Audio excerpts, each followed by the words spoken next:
Efesios capítulo 4, y vamos a leer 3 versículos, versículo 3 en adelante. Leemos en el nombre del Padre, del Hijo y del Espíritu Santo. Solícitos en guardar la unidad del Espíritu, en el vínculo de la paz, un cuerpo y un espíritu, como fuisteis también llamados en una misma esperanza de vuestra vocación, un Señor, una fe, un bautismo, un Dios y Padre de todos, el cual es sobre todos y por todos y en todos. Amén. Demos gracias a Dios por la palabra que ha sido leída. Padre, en el nombre de Jesús, en esta hora, Espíritu Santo de Dios, te pedimos, Jehová, Dios de Israel, Dios grande, Dios real, Dios fuerte, que tú hables a tu pueblo conforme a la necesidad que hay en este lugar. En el nombre de Jesús de Nazaret. Gracias, Jehová de los ejércitos. Aleluya. ¿Pueden sentarse, hermano? Aleluya. Dios está en este lugar.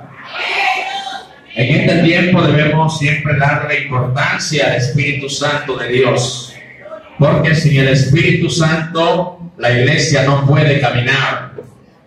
De manera que estaremos hablando bajo ese mismo tema, y tenemos también otro título aquí que dice guardando la unidad del Espíritu. En estos versículos que hemos leído, el apóstol Pablo, una persona muy conocida, una persona capacitada por el Señor para la predicación del Evangelio, nos da una enseñanza acerca de lo que es la unidad del pueblo de Dios. Y cuando hablamos de unidad, no nos estamos refiriendo a que toda persona debe pensar lo mismo, porque eso es imposible. Es imposible que 2 personas piensen igual. Sabemos que cada persona piensa de manera diferente, pero la unidad no consiste en pensar lo mismo, sino que la unidad consiste en sobrellevar, en aceptar al hermano con sus defectos, con sus debilidades.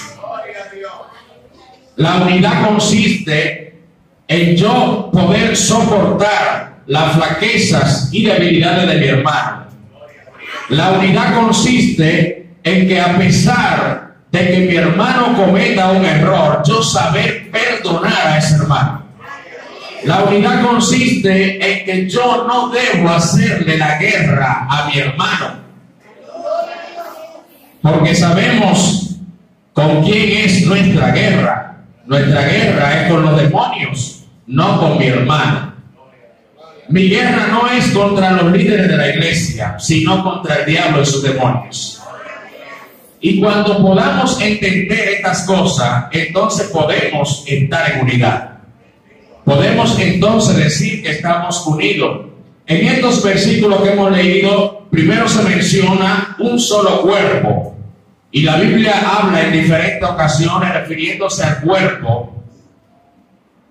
Y hace una referencia, hace una comparación a que el cuerpo, así como tiene muchos miembros, así también es el cuerpo de Cristo. Sabemos que el cuerpo humano se compone de muchos miembros, pero cada miembro del cuerpo no puede decirle a otro miembro que no lo necesita, sino que cada miembro tiene una función diferente dentro del cuerpo. Lo que significa esto que, llevando esto al plano del cual el apóstol Pablo quiere enseñarnos, se está refiriendo a que cada persona dentro del pueblo de Dios es importante para Dios.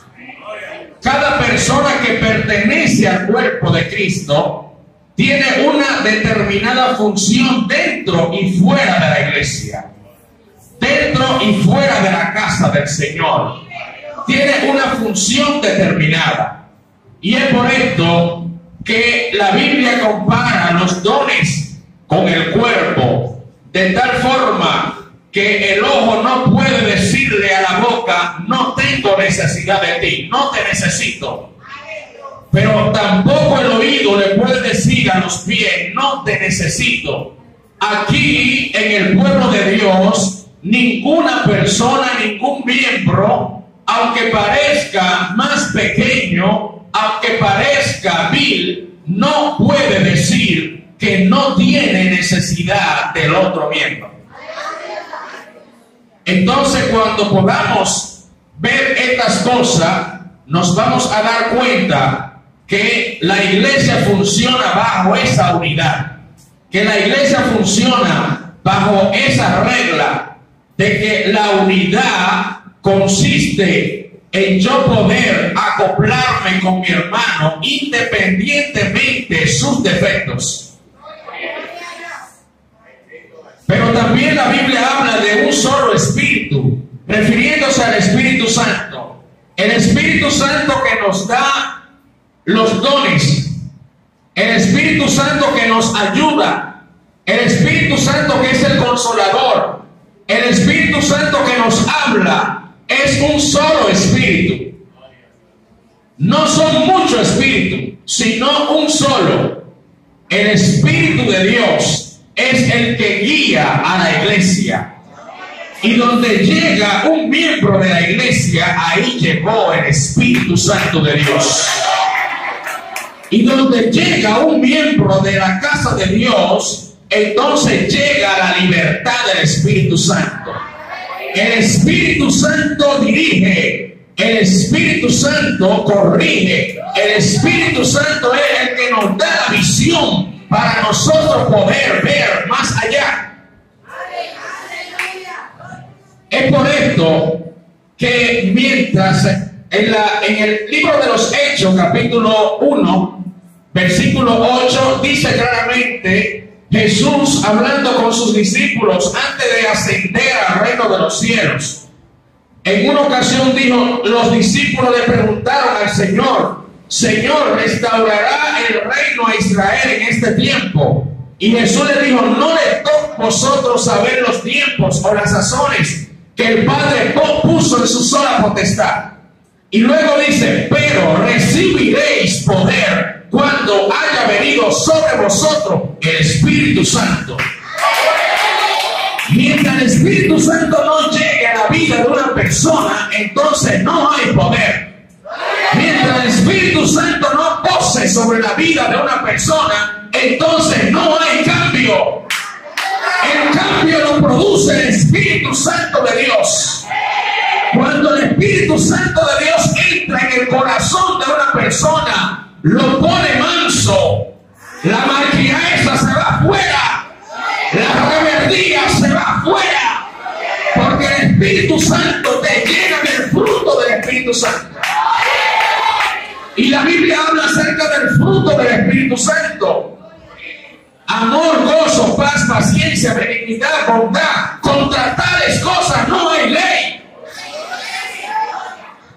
Lo que significa esto, que una persona que esté llena del Espíritu Santo es una persona que tiene el fruto del Espíritu Santo. Es una persona que cuando lo llaman para corregirle algo, no se pone bravo, sino que acepta la corrección. Para bien, acepta la corrección porque entiende que el Espíritu Santo tiene gente dentro de la iglesia para corregir a otros. Entonces es evidente de que es un mismo espíritu. Por eso mucha gente se confunde muchas veces y piensa que todo aquel que brinca o que hace algo es porque tiene el Espíritu Santo. Pero el Espíritu Santo no consiste en mucho brinco. El Espíritu Santo consiste en tener el fruto del Espíritu Santo. Porque cantidad de personas hacen estas cosas y cuando usted viene a darse cuenta, están en el mundo descarriado. Cantidad de personas vemos que actúan de esta forma y un día están gozosos en la iglesia y al otro día están lagrimiendo diciendo que tienen problemas, como que no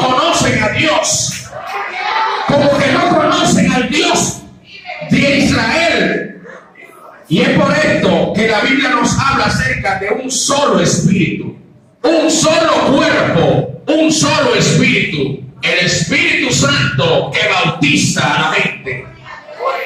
Porque ya en este tiempo casi no se oye hablar de que una persona debe consagrarse a Dios para llenarse del Espíritu Santo. Se habla mucho de gloria en este tiempo. Se habla mucho de mucho movimiento, pero no se está hablando de oración y ayuno en la casa de Dios. ¿Y qué es lo que provoca el avivamiento en la persona? Es el ayuno y la oración.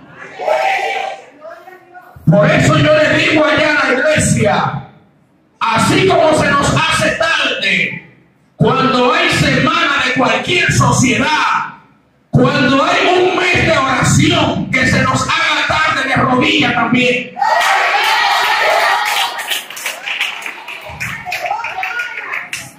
Porque estamos en un tiempo de mucha pantalla, pero poca visibilidad. Estamos viviendo en un tiempo de mucha imagen, pero poca esencia del Espíritu Santo. Sin Espíritu Santo la iglesia no camina bien. Sin Espíritu Santo el cristiano no puede obedecer la palabra de Dios. Sin Espíritu Santo el cristiano sigue actuando igual que un impío. Porque el Espíritu Santo establece la diferencia. El Espíritu Santo redarguye a la gente. El Espíritu Santo te hace sentir mal cuando tú haces algo malo. La Biblia dice, no contristéis al Espíritu, no apaguéis al Espíritu con el cual fuiste sellado para el día de la redención. ¿Por qué contristas al Espíritu Santo haciendo cosas que a Dios no le agradan?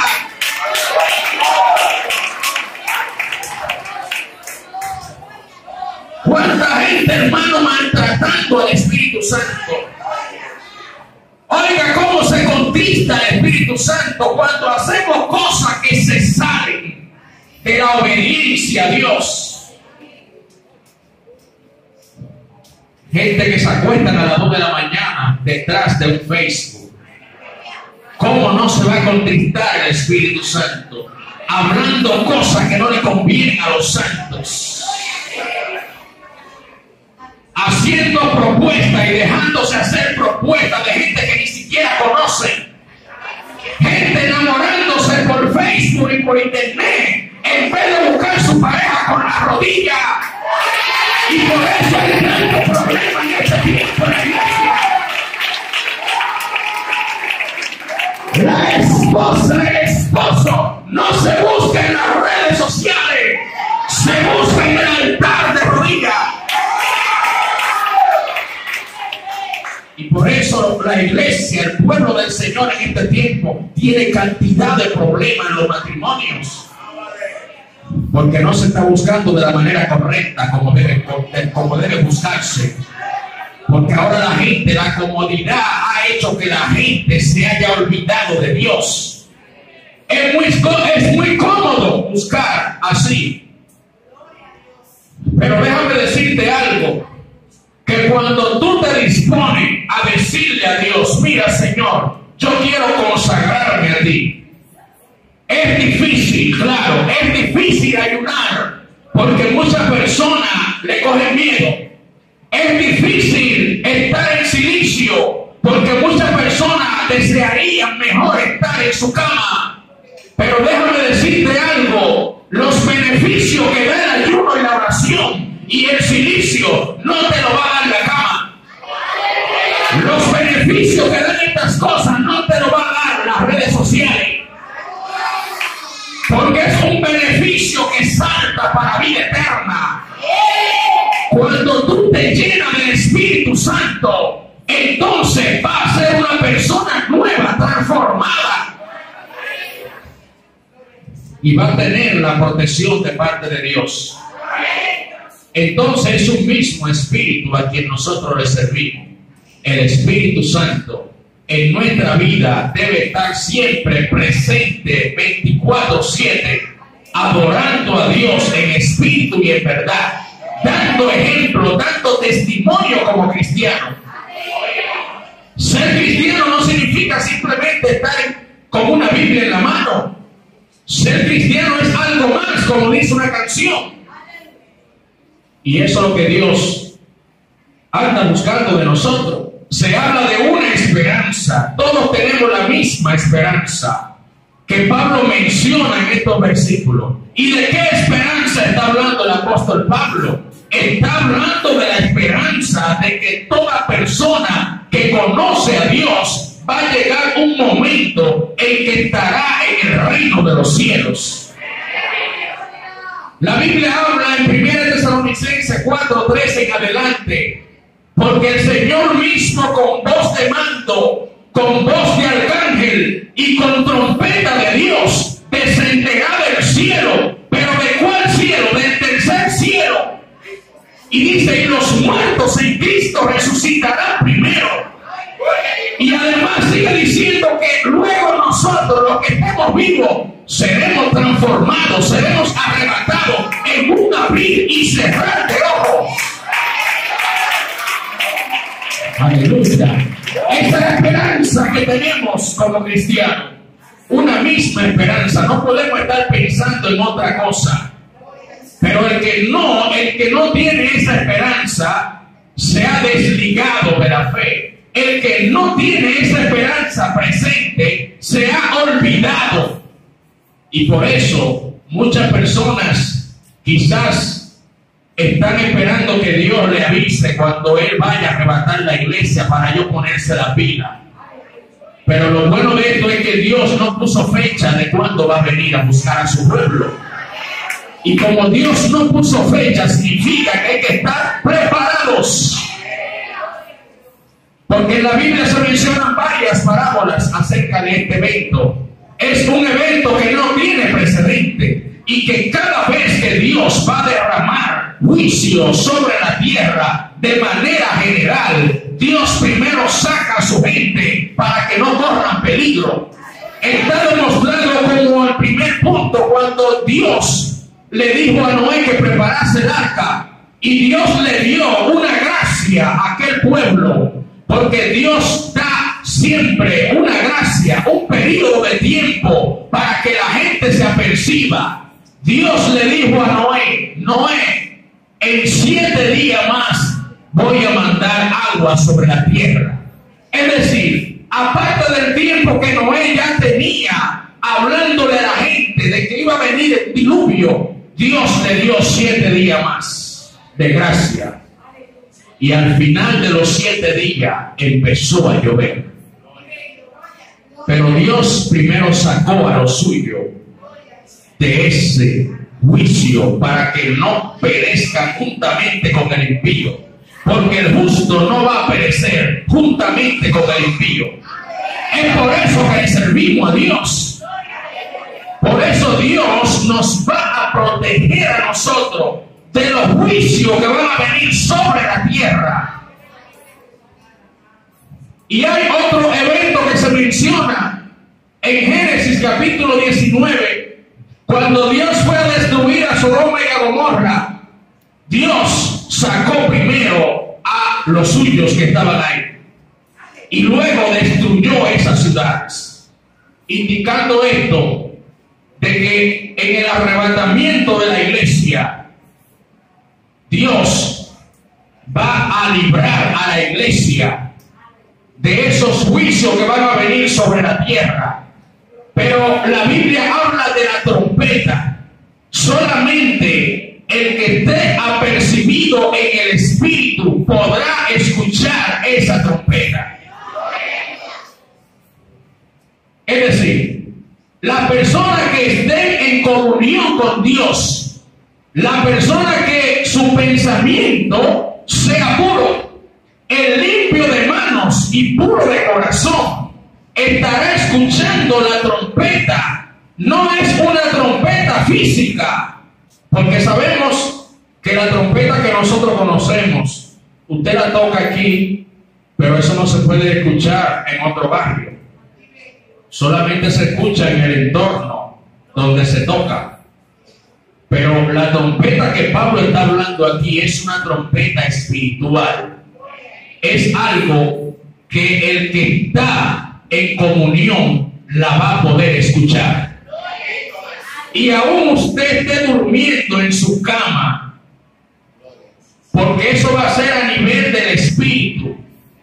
El espíritu suyo va a escuchar esa voz de mando, esa trompeta poderosa, y su alma estará volando hacia el reino de los cielos. Hay poder en Jesús. Pero como Dios se las sabe todas, la Biblia dice que carne y sangre no pueden heredar el reino de Dios, porque en el espacio donde ya no hay oxígeno, si Dios nos levanta a nosotros en este cuerpo, desde que pasemos las nubes nos asfixiamos, porque no hay oxígeno. Pero como Dios se las sabe todas, la Biblia habla de que seremos transformados en un abrir y cerrar de ojos.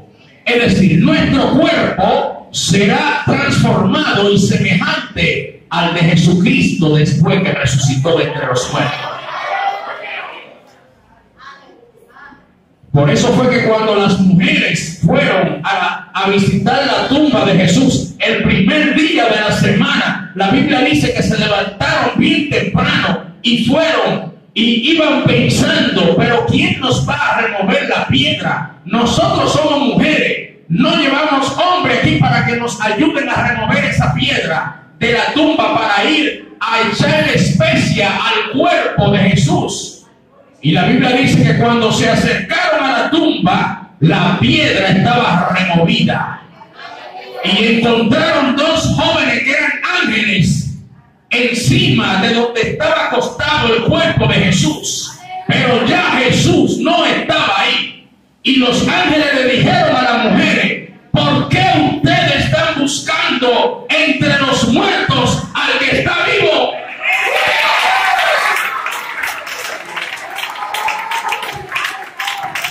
Por eso es que la tumba está vacía. Entonces, ¿qué resulta, hermano? Una misma esperanza tenemos todos. Una misma esperanza. La Biblia habla claramente en Apocalipsis capítulo 12. Después de esto hubo una gran pelea, una gran batalla. He aquí que Miguel y sus ángeles luchaban contra el dragón. Pero ya no se halló más lugar para él, es decir, para el dragón en el cielo, sino que fue derribado hacia la tierra. Y luego dice: el acusador que acusaba a nuestros hermanos de día y de noche, o sea, el mismo demonio que acusaba, que nos acusaba a nosotros, fue derribado. Y luego dice: ay de los moradores de la tierra, porque el diablo ha descendido con gran ira, sabiendo que le queda poco tiempo. Era necesario que Dios limpiara el espacio. Era necesario que Dios limpiara los cielos, porque los demonios se mueven en los aires. Y es necesario que Dios limpie ese espacio, porque por ahí va a pasar la iglesia del Señor el día del arrebatamiento. Ningún demonio va a impedir de que nosotros volvamos para el reino de los cielos.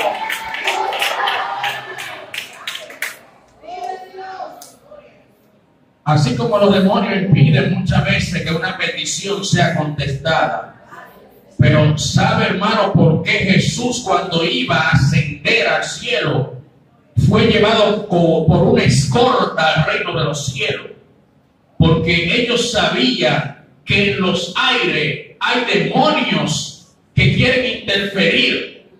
Por eso esos dos ángeles, la Biblia dice en Hechos capítulo 1, que entre tanto Jesús ascendía, he aquí que dos varones con vestiduras blancas, los cuales también le dijeron: varones galileos, ¿qué estáis mirando al cielo? Ese mismo Jesús que ha sido tomado de vosotros, de esta misma forma volverá.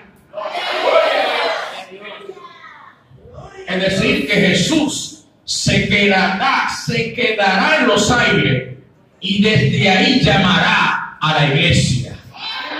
Y el Espíritu Santo es quien va a levantar a la iglesia.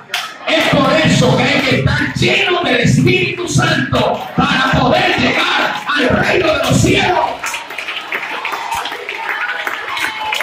Está demostrado en la Biblia a través de la parábola de las 10 vírgenes, de cómo estas mujeres ya al final quisieron pedirle aceite a las otras y las demás le dijeron: vayan al colmado para que compren aceite.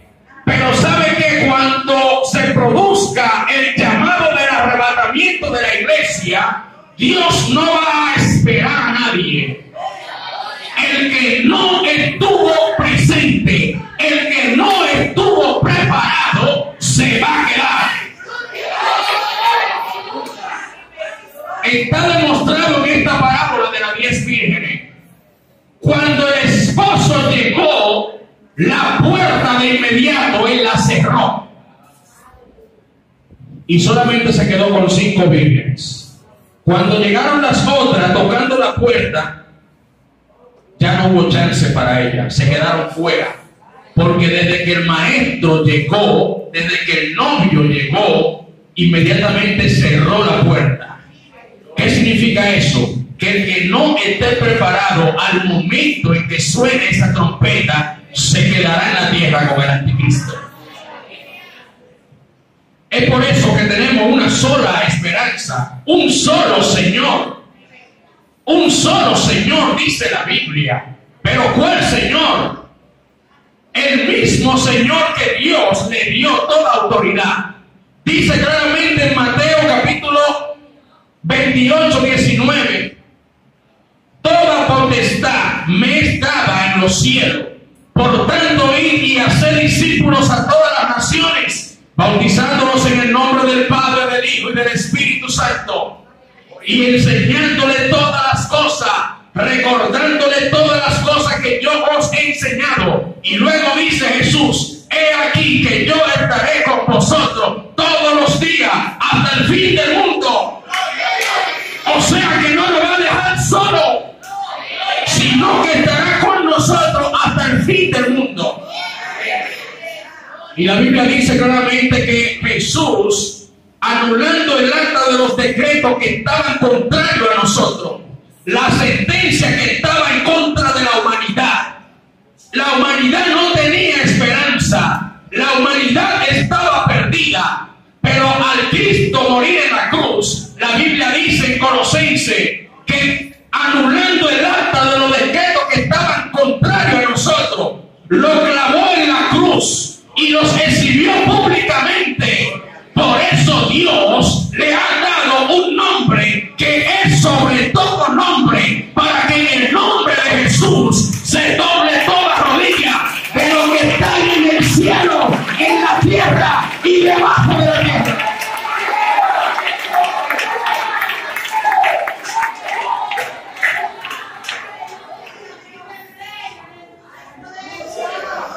Hay poder en Jesús. Por eso Dios dice que Jesús se humilló a sí mismo, por lo cual Dios lo exaltó hasta lo sumo. Ese Señor que recibió toda la potestad y que le arrebató la llave al infierno a favor de nosotros. Por eso el apóstol Pablo en una ocasión dijo, en 1 Corintios capítulo 15, versículo 51 en adelante: he aquí os digo un misterio, no todos dormiremos, pero sí todos seremos transformados en un abrir y cerrar de ojo, a la final trompeta, porque se tocará la trompeta y y los muertos resucitarán. Pero luego dice, entonces cuando esto corrupto se haya vestido de incorrupción y esto mortal se haya vestido de inmortalidad, entonces se cumplirá la palabra que está escrita: sorbida es la muerte en victoria, destruida es la muerte en victoria. ¿Dónde está la muerte, Coquimón? Aleluya. Porque si Jesús destruyó la muerte no tiene potestad sobre nosotros tampoco. Es por eso que Pablo no habla de muerte. Pablo dice, los que duermen en Cristo. O sea que no están muertos, están esperando que esa trompeta suene para levantarse de la tumba y volar al reino de los cielos.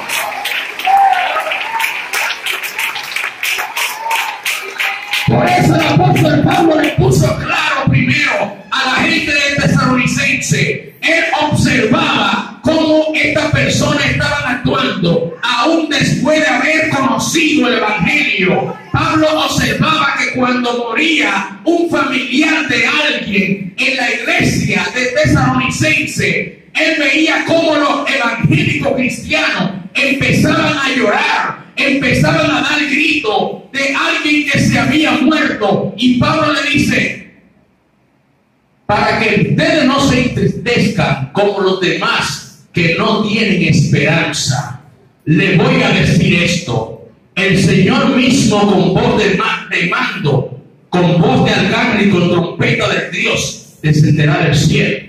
O sea, Pablo le está dando una enseñanza para que el cristiano, cuando muere alguien, no se entristezca igual que los demás. Sabemos, hermano, que cuando muere un familiar, si murió en Cristo, como nosotros, como ser humano, tenemos sentimientos, lloramos, muy bien, pero no como los que no tienen esperanza. Porque el que no tiene esperanza es aquel que ya sabe que no va a ver más a esa persona. Pero en el caso del cristiano es diferente. Cuando muere un cristiano se va en victoria.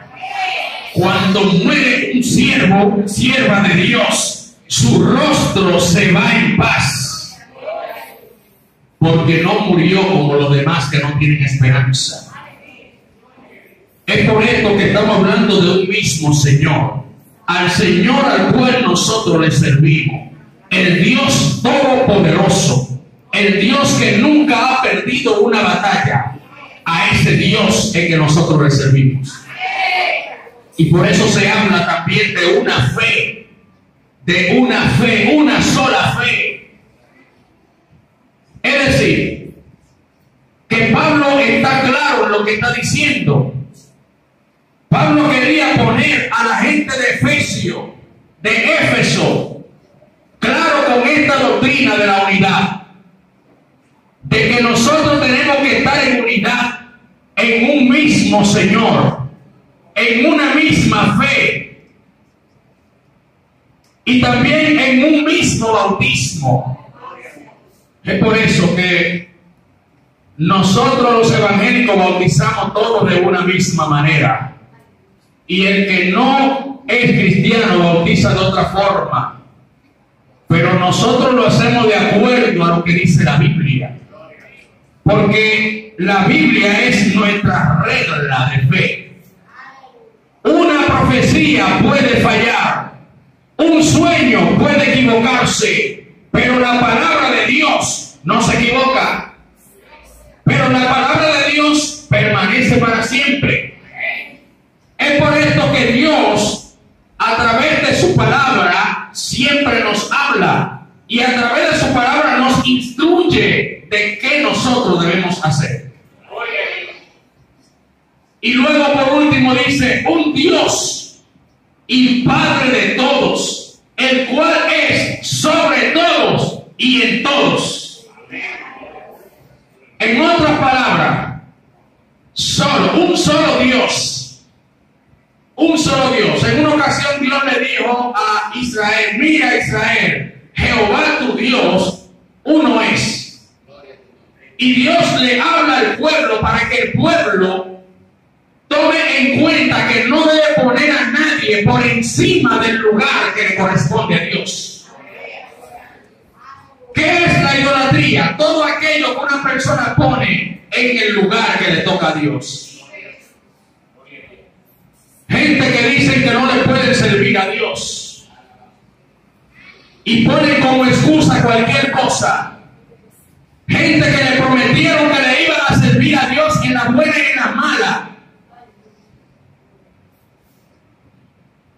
Pero después que se casan, ya no hay tiempo para Dios. Después que tienen los hijos, entonces le ponen los hijos como excusa para servirle a Dios. Y hay personas que Dios le ha quitado los hijos. Porque Dios dice, pero entonces el problema son los hijos. Tú no me estás sirviendo como debe, estás poniendo la excusa.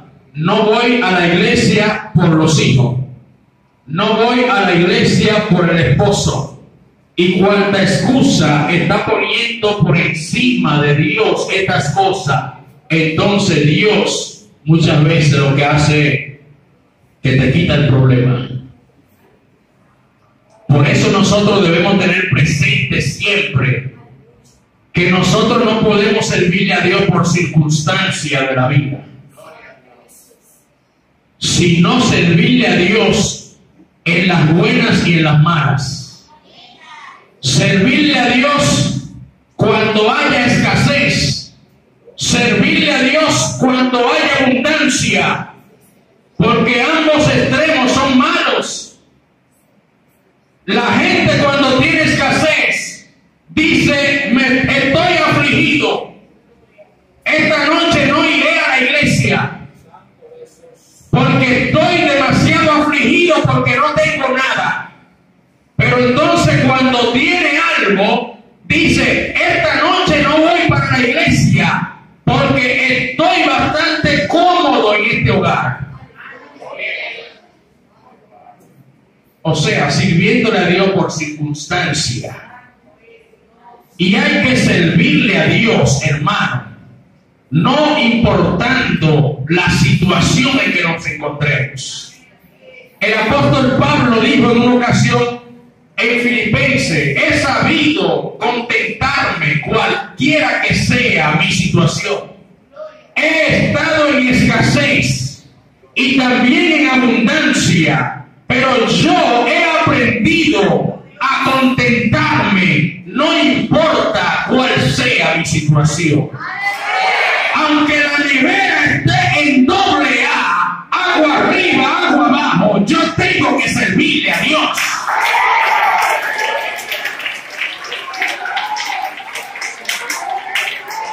Porque mi Dios, mi servir a Dios no va a depender de eso.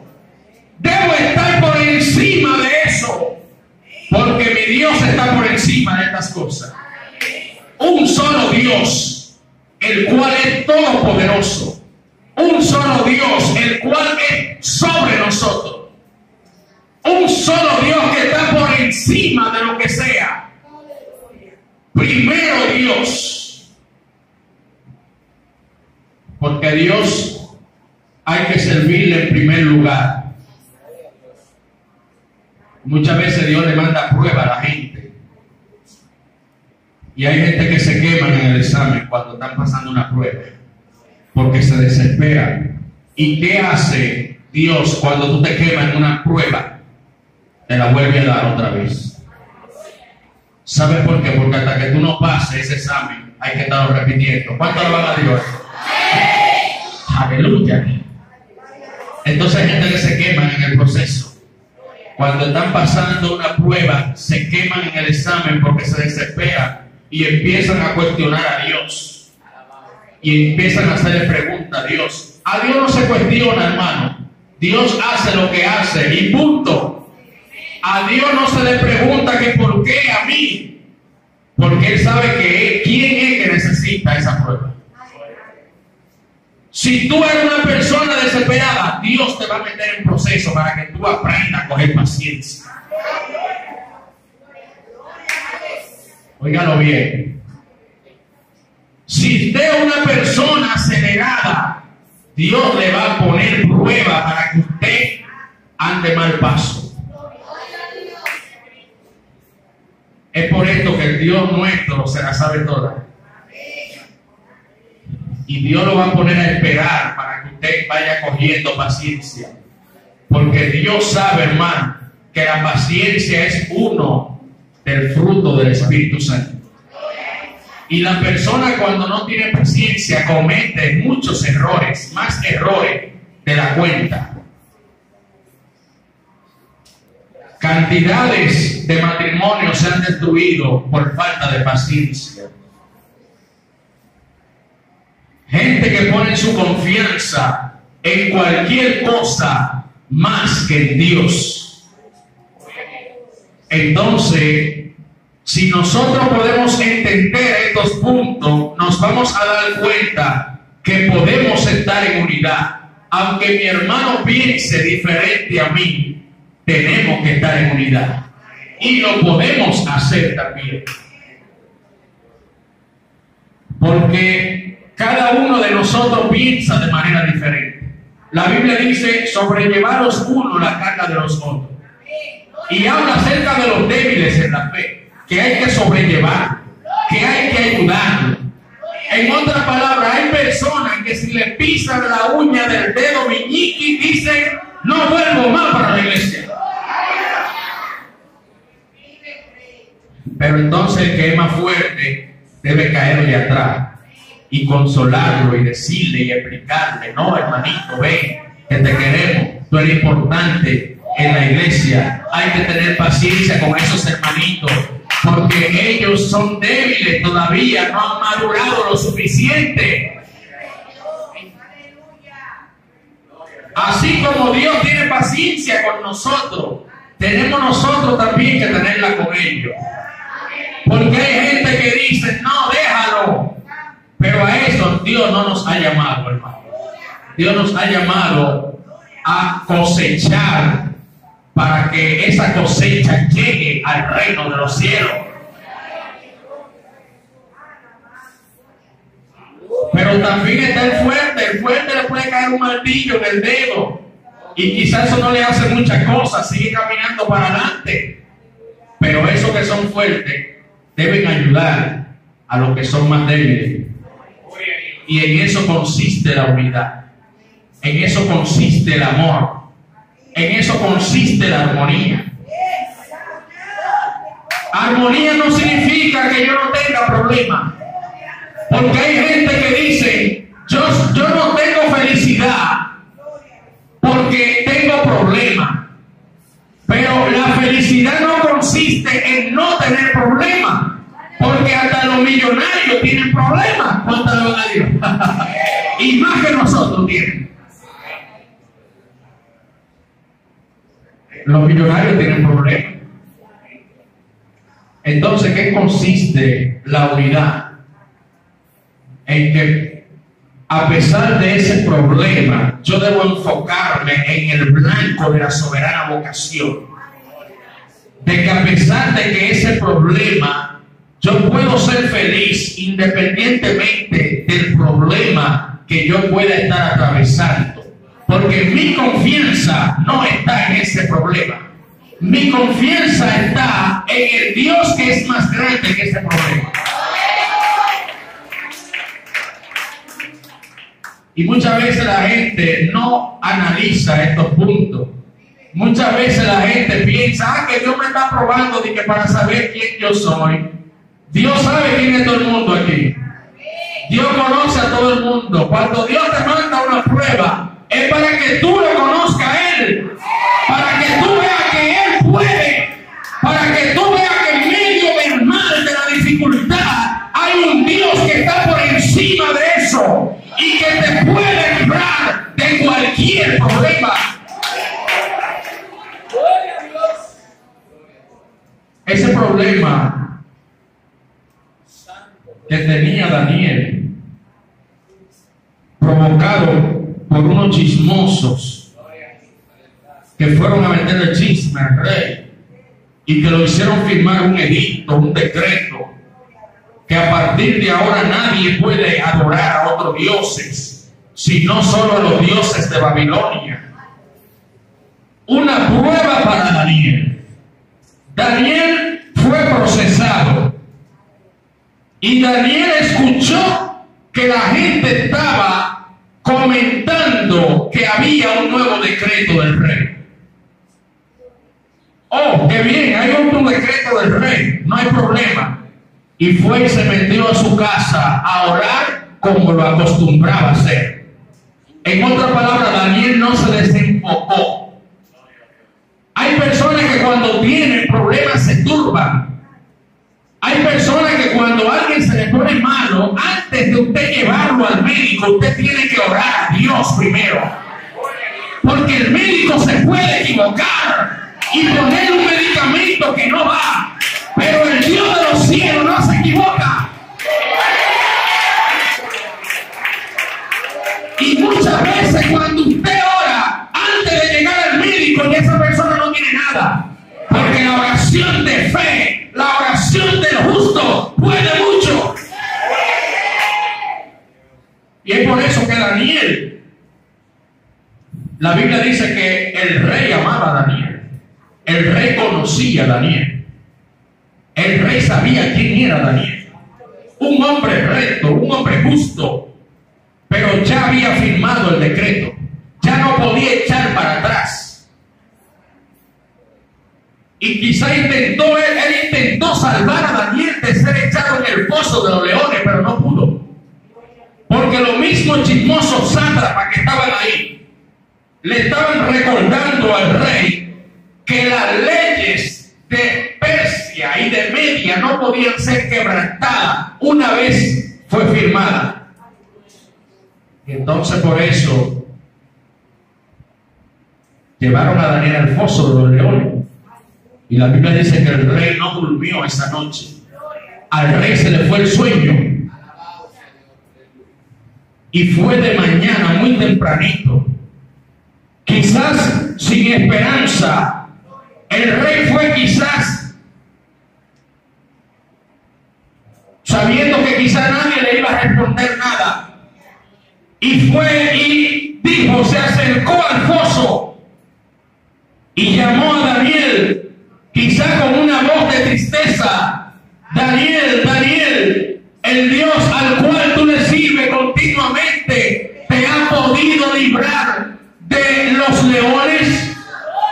Y la Biblia dice que en el foso de los leones se escuchó una voz que dijo, oh rey, el Dios al cual yo le sirvo continuamente ha enviado a su ángel, el cual ha cerrado la boca de estos leones. Aleluya. Usted se imagina la alegría que sintió el rey. Y el rey se puso tan contento que escribió otro decreto.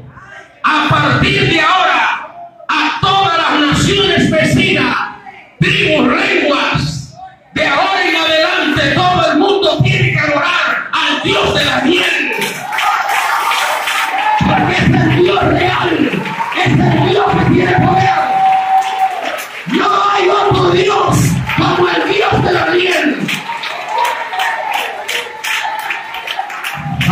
A ese Dios que nosotros le servimos, hermano. El Dios que hace milagros. El Dios que llena el tanque de gas cuando no hay. El Dios que nosotros le servimos. El Dios que arregla los vehículos cuando usted no tiene. Ese Dios nosotros le servimos. El Dios de los milagros. Usted sabe lo grande, hermano, que es Dios. La historia que dice en Mateo, en Marcos 2, la Biblia dice que hubo un paralítico que fue cargado por 4 amigos, 4 hombres, y que cuando llegaron donde estaba Jesús, Jesús estaba dentro de una casa predicando, y que la multitud era tan grande que no podían llegar a la puerta, pero la fe de este hombre era tan grande que quizá le dijo a sus amigos, miren, como no podemos entrar por la puerta, vamos a entrar por arriba, vamos a quitar el techo, vamos a quitar una parte del techo y bájenme por ahí, que yo sé que después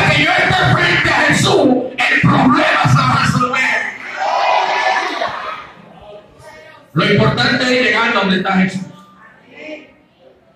Y cuando bajaron el lecho, cayó allá mismo donde estaba Jesús. Y la Biblia dice que Jesús le dijo: hijo, tus pecados te son perdonados. Pero los que estaban ahí, incluyendo escribas y fariseos, estaban pensando, estaban cavilando en sus mentes.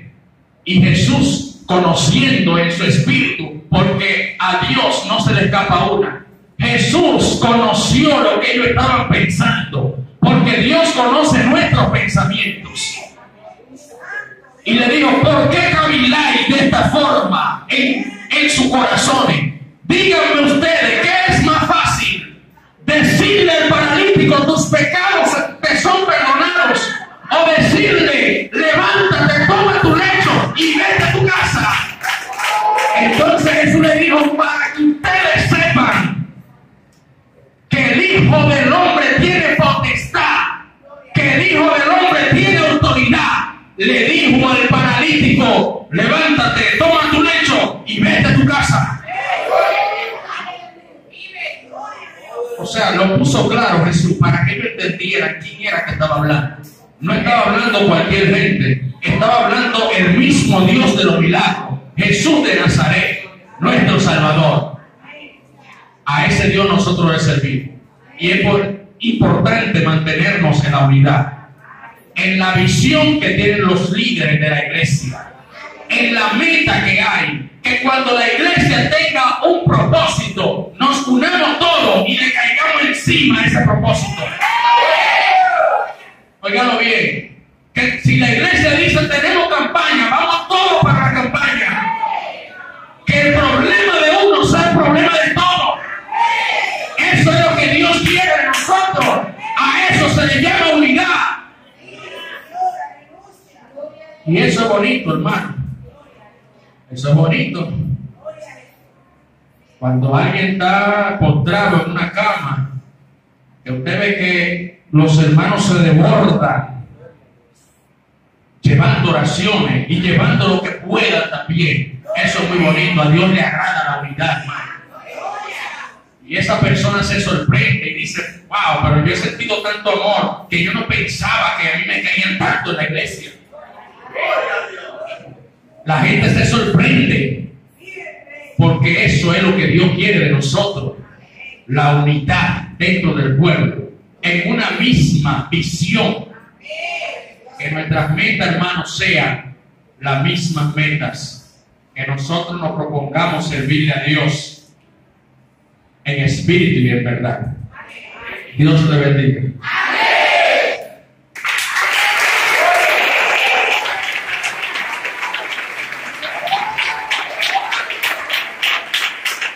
Gloria a Jesús, aleluya. Hay poder en Jesús. Dios me bendiga. Amén. Y al nombre de Cristo. A su nombre. Alabado sea el Señor. Cuánto nos ama el Señor, que día tras día nos viene hablando, que día tras día nos da la misma palabra. Mi alma adora a Jesús, aleluya. Solamente nos resta a nosotros escuchar esa palabra y obedecer al Señor poniéndola en práctica. Amén. Que Dios bendiga al ministro. Que Dios lo bendiga más. Un mensaje sin ningún desperdicio, no hay nada que añadir a este mensaje. Si usted le pone un chin más, lo daña. Así que hay que dejarlo así mismo como el Señor lo predicó. Alabado sea Jesús. Gloria a Dios. Yo quiero 5 minutos de